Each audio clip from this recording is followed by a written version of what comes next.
सभी जीवा को पवित्र करते हुए और गाएंगे। हरे राम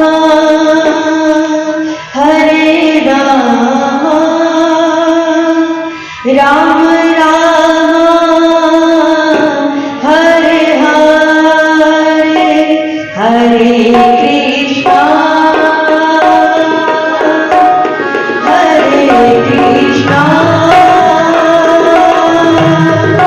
कृष्ण कृष्ण हरे हरे राम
बड़ा महामंत्र जो है हरे राम और हरे कृष्ण, यही मंत्र गा करके और हमारे नरसिंह मेहता ने ठाकुर जी को मनाया है। और कहते हैं कि जब भागवत कथा होती हो या राम कथा होती हो तो उस समय भगवान सभी भक्तों के हृदय में विराजमान होते हैं। कथा सुनी होगी भक्ति ज्ञान वैराग्य की, जो कि भक्ति मैया कहती है कि प्रभु हमें स्थान कहाँ पर मिलेगा। तो भगवान ने ये कहा कि जो मेरा भक्त परम भक्त होगा उसके हृदय में आपका स्थान होगा। तभी तो जब भक्ति जागती है किसी को कहने की आवश्यकता नहीं, अपने आप ताली बजने लग जाती है, अपने आप खड़े होकर नाचने लग जाते हैं। बाकी दिखावा का तो आजकल जमाना ही है, दिखावा का बहुत बड़ा जमाना चल रहा है। लंबा लंबा तिलक और मधुरी बानी मीठी मीठी बोली बोलकर काम निकलाना आजकल आम बात हो गई है। बोलेगा कृष्ण कन्हैया लाल की। तो आइए उसी परम पिता परमेश्वर का एक भजन से स्वागत करते हैं और फिर आगे चलते हैं।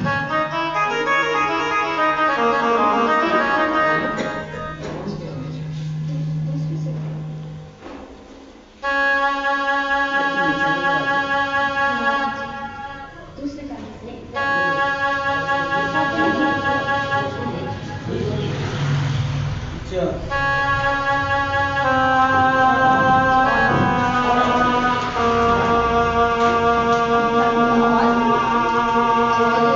अच्युतं केशवं कृष्ण दामोदरं रामनारायणं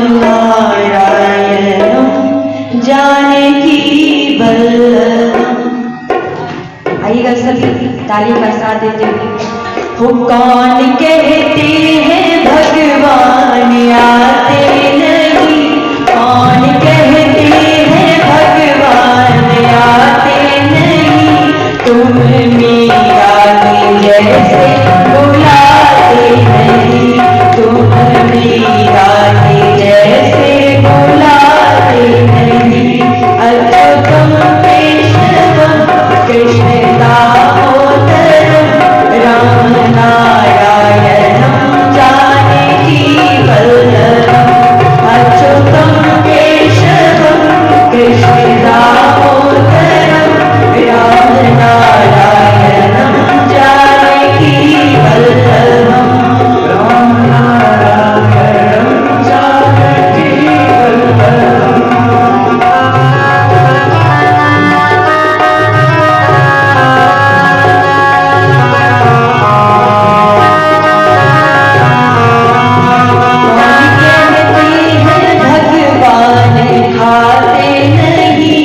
कौन कहते हैं भगवान खाते नहीं, तुम मीरा के जैसे खिलाते नहीं, माँ यशोदा की जैसे खिलाते नहीं। अच्युतं केशवं कृष्ण दामोदरं रामनारायणं जानकी वल्लभम्। रामनारायणं जानकी वल्लभम्। कौन कहते हैं भगवान सोते नहीं, कौन कहते हैं भगवान सोते नहीं, कौन कहते हैं भगवान सोते नहीं, तुम यशोदा के जैसे सुलाते नहीं, माँ यशोदा के जैसे सुलाते नहीं। अच्युतं केशवं कृष्ण दामोदरं रामनारायणं जानकी वल्लभम्। रामनारायणं जानकी वल्लभम्। कौन कहते हैं भगवान रोते नहीं, कौन कहते हैं भगवान रोते नहीं, कौन कहते हैं भगवान रोते नहीं, कौन कहते हैं भगवान रोते नहीं। सुदामा के जैसे बुलाते नहीं, सुदामा के जैसे बुलाते नहीं। अच्युतं केशवं कृष्ण दामोदरं रामनारायणं जानकी वल्लभम्। रामनारायणं जानकी वल्लभम्। रामनारायणं जानकी वल्लभम्। बोलिए कृष्ण कन्हैया लाल की। कि कौन कहते हैं भगवान आते नहीं, तुम मीरा के जैसे बुलाते नहीं।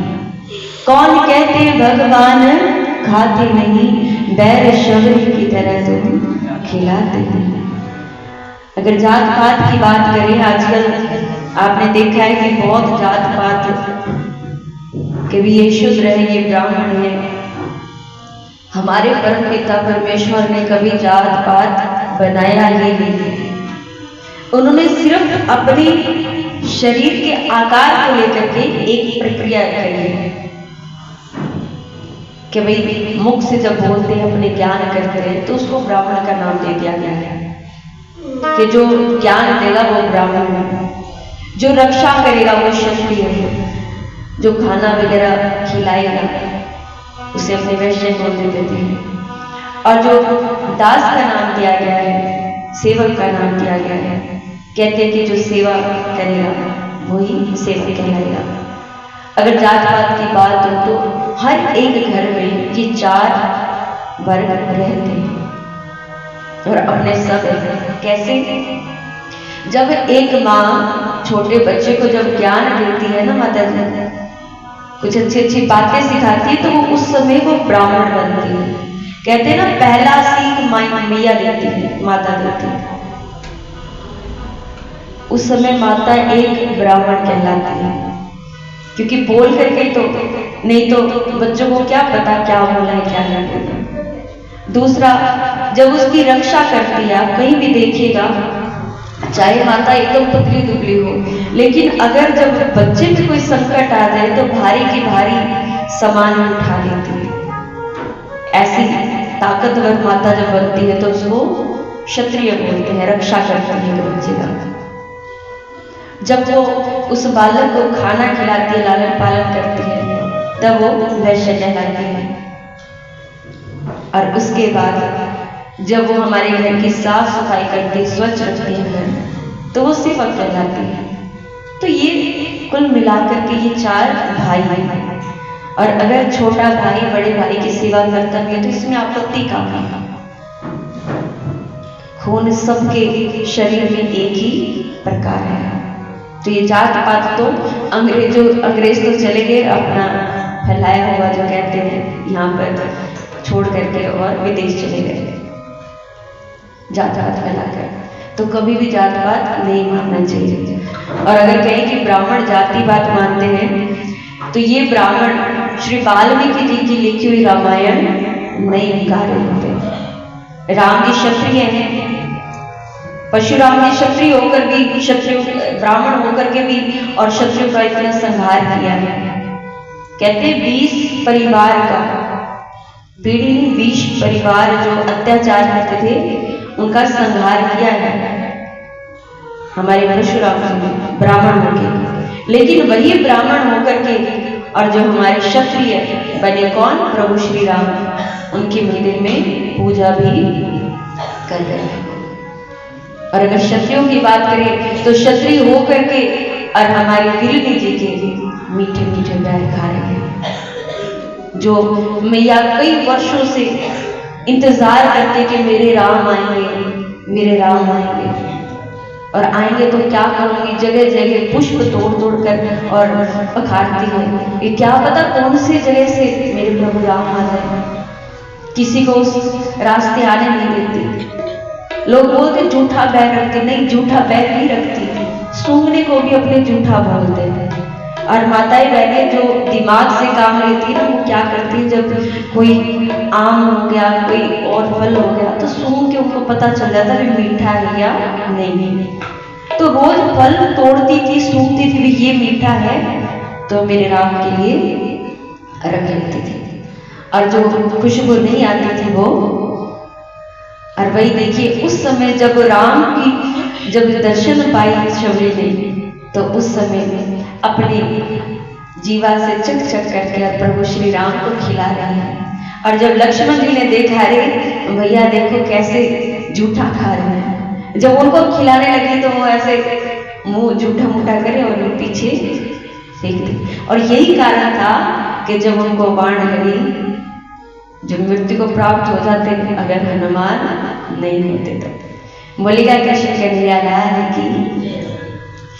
आइए भजनों से स्वागत करते हैं और उसके बाद चलते हैं भक्त नरसिंह जी मेहता के चरणों में।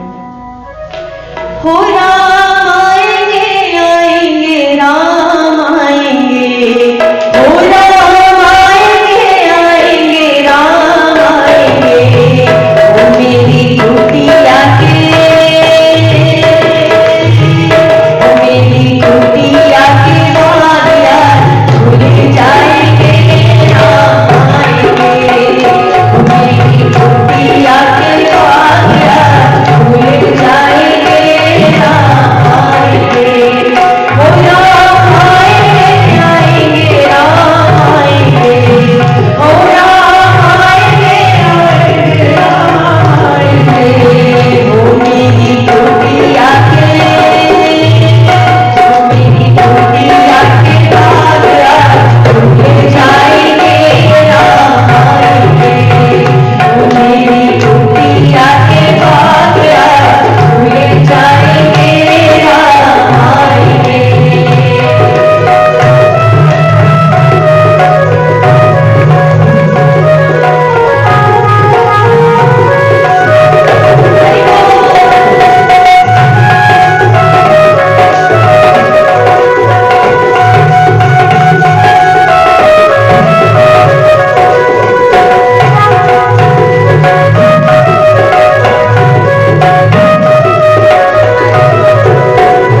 की माताओं को देखा है ये भजन गाते हैं कि राम आएंगे तो अंगना सजाऊंगी, और जब उनके सास ससुर आ जाते हैं, जो बहुएं अपने सास ससुर से अलग रहते हैं, अलग मतलब वृद्धाश्रम में भेज दिया, या भैया मेरे से तो नहीं संभलता, बड़े बेटे के पास जाओ या छोटे बेटे के पास जाओ, मैं तो बड़ी परेशान हो गई।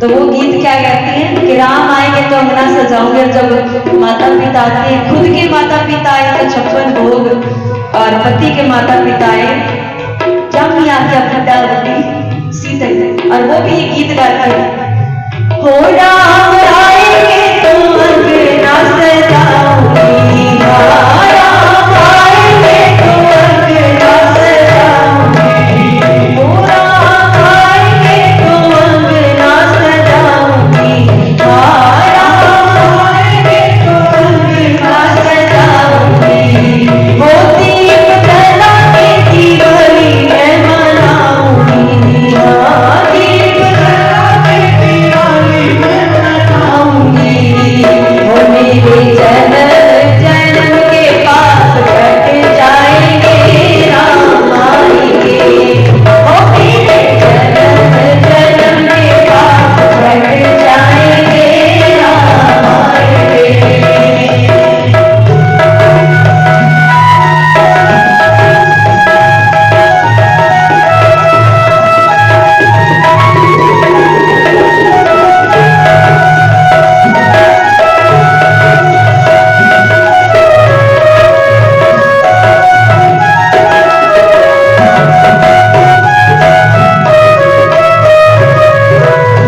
हो राम आएंगे तो झूले ना झुलाऊंगी, हाँ राम आएंगे तो झूले ना झुलाऊंगी, हो राम आएंगे तो झूले ना झुलाऊंगी, हाँ राम आएंगे तो झूले ना झुलाऊंगी, हो मीठे मीठे मैं तो बेर खिलाऊंगी, हाँ मीठे मीठे मैं तो बेर खिलाऊंगी, हो मेरे जन्म जन्म के,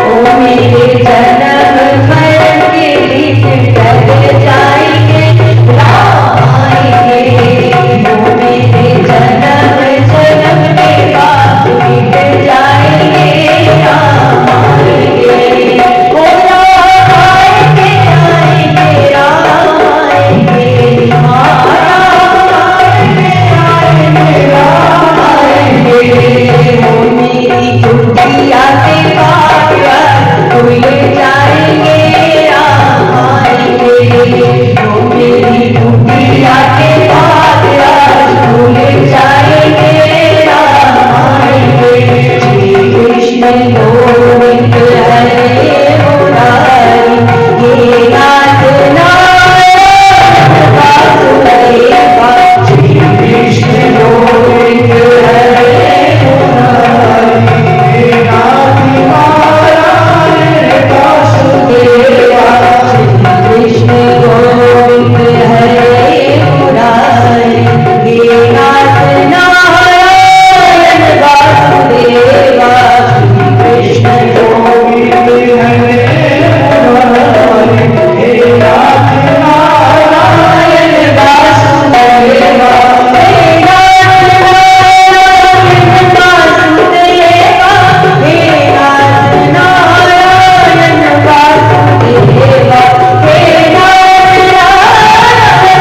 वासुदेवा, हे नाथ नारायण वासुदेवा, श्री कृष्ण गोविंद हरे मुरारी, हे नाथ नारायण वासुदेवा, राधे कृष्णा राधे कृष्णा कृष्णा कृष्णा राधे राधे, राधे कृष्णा कृष्णा कृष्णा राधे राधे, राधे कृष्णा कृष्णा कृष्णा राधे राधे, राधे कृष्णा कृष्णा कृष्णा राधे राधे, राधे कृष्णा कृष्णा कृष्णा राधे राधे, राधे कृष्णा कृष्णा कृष्णा राधे राधे, राधे कृष्णा कृष्णा कृष्णा कृष्णा राधे राधे, राधे कृष्णा कृष्णा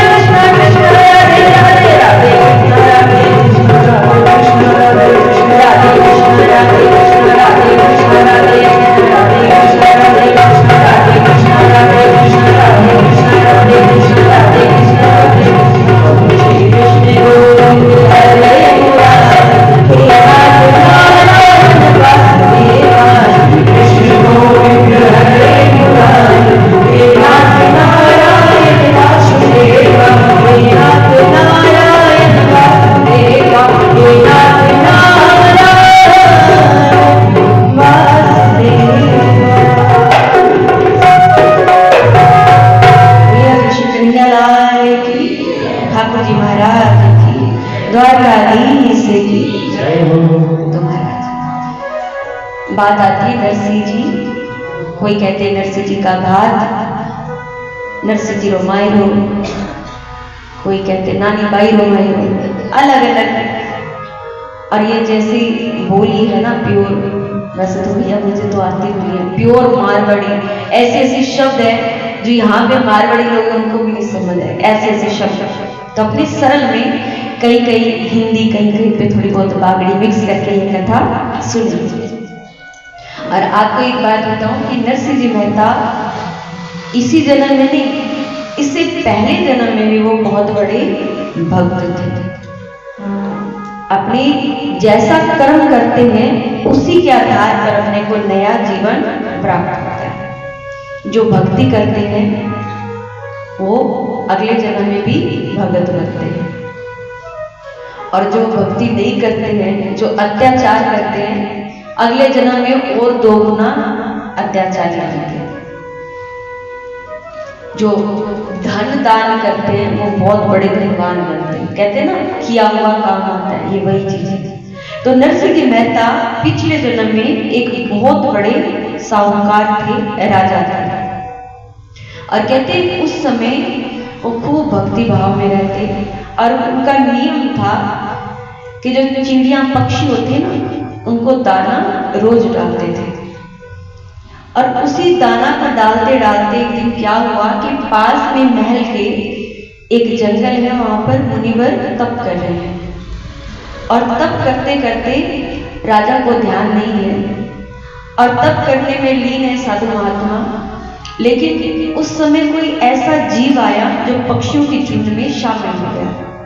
अब आपने देखा होगा कि कोई पक्षी अपने पाले और उसके बाद उसको आजाद करते, कई कहते ना कि भाई पक्षियों को नहीं पालना चाहिए, छोड़ दो, अपने छोड़ देते, लेकिन दूसरे पक्षियों को मार डालते। तो ऐसे ही जब पक्षियों की झुंड में वो दूसरा पक्षी शामिल हुआ, तो उसी की वजह से जो मुनिवर तप कर रहे थे उनके ऊपर वो पक्षी जब गिरे, पूरा शरीर खून से सन गया। मुनिवर ने जब यह दृश्य देखा तो सामने कौन दिखाई दिया? राजा और रानी। तब कहते हैं उनको, राजा और रानी को मुनिवर ने श्राप दे दिया कि तुम जो ये कार्य कर रहे हो कि एक नर भक्षण करने वाले जीव की तरह कर रहे हो, कि जाओ तुम भी एक सिंह के हिसाब से हो जाओ। कहते हैं राजा को पता चला, जब राजा की मृत्यु हुई तो उनका दूसरा जन्म एक सिंह के रूप में हुआ, जो कि आप सब शायद जानते होंगे कि किस प्रकार वह सिंह बोलता हुआ शेर है। और द्वारकापुरी के रास्ते में एक छोटा सा गांव आता है, कोई भी द्वारकापुरी जाते तो उसी गांव के बीच से होकर जाते थे। और वो सिंह हर किसी को मार करके खा जाता, और जो उनके गहने होते वो संभाल कर छोड़ देता, क्योंकि माने ना माने थोड़ी बहुत भक्ति तो उसमें थी। और राजा था, इस वजह से अपना धन अलग इकट्ठा करता रहता। कहते हैं उस समय पीपाजी महाराज थे, एक बहुत बड़े राजा थे, और गुरु का ऐसा आदेश हुआ, गुरु की ऐसी वाणी सुनी और मानी कि एक बार गुरु ने कहा कि जाओ इस कुएं में छलांग लगा दो, यहीं पर परमपिता परमेश्वर है। अब जब ये बात कही तो पीपाजी महाराज ने उस कुएं में छलांग लगा दिया, और तब जाके कहते हैं कि हमारे ठाकुर जी महाराज साक्षात उस कुएं में विराजमान मिले। और जब उन्होंने 7 दिन तक अपने पास रखा, फिर उन्होंने कहा कि आप जाइए और मेरे नाम का प्रसार कीजिए। और वही पीपाजी महाराज आज कई दिनों बाद द्वारकाधीश दर्शन के लिए जा रहे हैं। कहते बहुत गांव वालों ने रोका कि इस रास्ते मत जाओ, यहाँ पर बोलने वाला एक सिंह है, शेर है, अगर इधर से जाओगे तो वो तुम्हें मारकर खा जाएगा। लेकिन भक्त को क्या कर रहे हैं? भक्त तो भगवान का नाम लेते लेते और चलने लगे। और जैसे पीपाजी महाराज बीच गांव में पहुंचे, जिस गांव में वो सिंह रहता था, आवाज सुनकर और वो सिंह सामने आ गया। क्या तुम्हें पता नहीं कि इस रास्ते जाना मना है? जान करके तुम अपनी मृत्यु को मुझे देने के लिए, सौंपने के लिए आ गए। पीपा जी महाराज ने हाथ जोड़कर, जब डर कोई चीज सामने है ना, अच्छे अच्छे काम जाते हैं, लेकिन ठाकुर जी का नाम लेते हुए और एक ही बात कही, भाई मैं एक बार दर्शन कर रहा हूं द्वारकाधीश का, और उसके बाद में तो मुझे खा लेना। द्वारकाधीश जब ये नाम सुना तो सेठ कहने लगा कि वहां पर कौन है? कि हमारे ठाकुर जी हैं, हमारे कृष्ण कन्हैया हैं। और जब नाम सुना, नटवर नागर नंदा भजोरे भाई गोविंदा, जब ये बात सुनी तो सिंह कहने लगा, भाई मैं तुम्हें खाऊं ना खाऊं वो बात छोड़ो, लेकिन मेरा राम राम जरूर कर देना।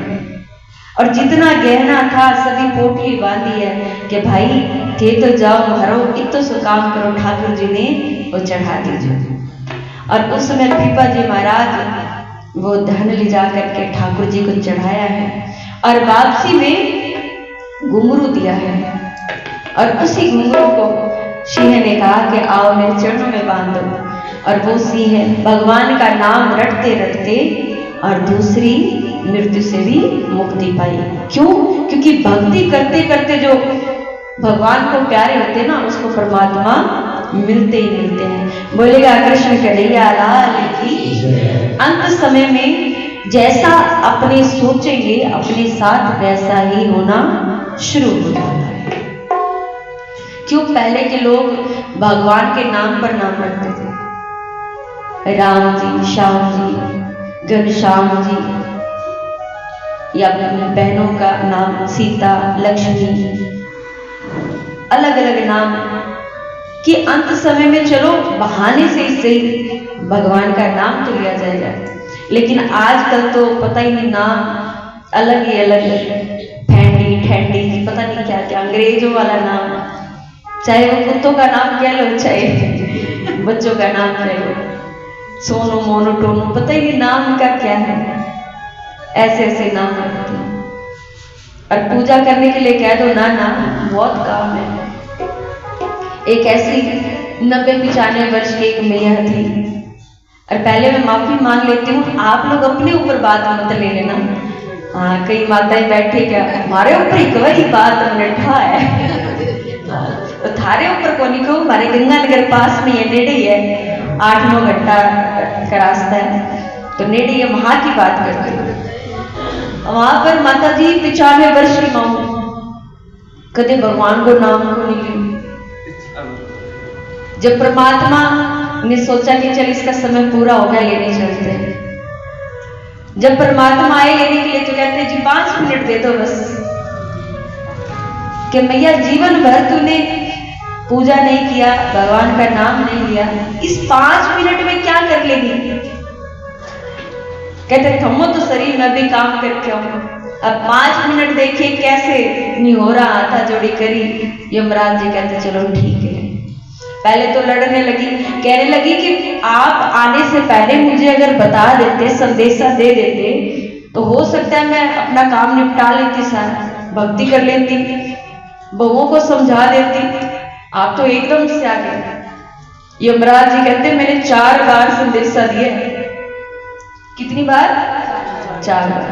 पहला संदेशा कौन सा दिया? बताइए कौन सा संदेशा यमराज देता है सबसे पहला? बताओ बताओ। पहला संदेशा, धीरे धीरे बाल है ना धोले होने शुरू हो जाते हैं, सफेद। लेकिन माहूत ने क्या किया? डाई लगाकर कहने लगी अभी तो मैं जवान हूं। धोले बाल काले कर लिए। दूसरा संदेशा मैंने दिया, कौन सा?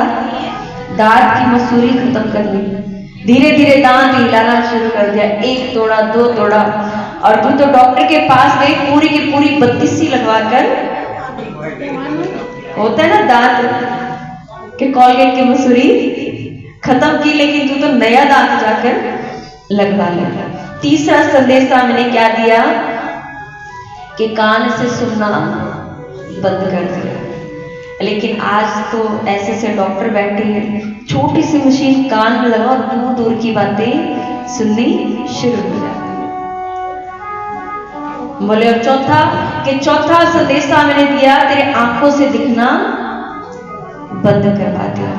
लेकिन तूने वो भी जा करके, और सबसे बड़ा जो टेम्पो का वो लाइट होता है ना, कि इतनी सी छोटी चीज इतना बड़ा रखे, ऐसी लेंस डलवा करके और दिखने लगी कि हाँ अब तो सब सही। कि इतनी 4 संदेशा दिए फिर भी तुझे समझ नहीं आया। अब मैया कहती चलो जो हुआ सो हुआ, अब सिर्फ 5 मिनट दे दीजिए। यमराज ने सोचा कि भक्ति करेगी, और वो देखिए कैसी भक्ति मैया कहती है, बोलिए कृष्ण कन्हैया लाल की। उस संतोष स्वर्गास आयो रे संदेश, बुला दो